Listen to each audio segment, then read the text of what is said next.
Let's talk a bit about the First Amendment. Freedoms of speech, publication, assembly. There's a well-known Supreme Court case, Brandenburg v. Ohio, which establishes a certain test to ensure that the government is constrained in any effort that may be made to punish speech. And the impulse to censorship is something that can emerge from time to time across the ideological and political spectrum, particularly in times of great controversy or in times of national security crisis. Can you please walk the committee and the broader public watching now from all across the country through that decision and how you will approach these vital protections for speech, publication, and assembly, should you be confirmed?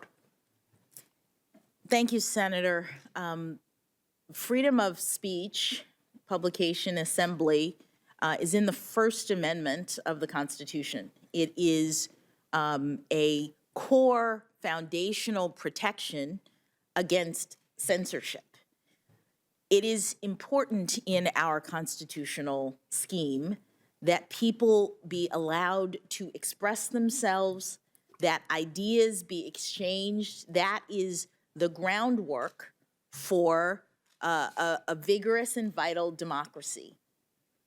There are many tests, many cases in the Supreme Court's jurisprudence that discuss various disputes about circumstances in which the government can restrain or regulate speech. And that decision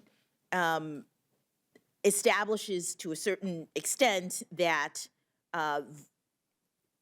if there is speech that is an incitement to violence, that's one circumstance in which the government might be able to prevent it. But other than that, short of that, free speech is supposed to be allowed to happen. And there are, again, various tests and circumstances that the court has applied in deciding whether the government can regulate the content, place, and manner of speech. But the general principle is that our democracy thrives because the government is restrained and cannot censor its citizens. I think in the same spirit of thanks with which I opened these questions, I also want to just take a moment and recognize the members of the press who are here, the reporters and photographers who ensure that these proceedings are truly accessible to the public, and ask you to describe your approach to press freedom. The question of prior restraint has been litigated. A famous case in the context of the Pentagon Papers in the latter years of the Vietnam War.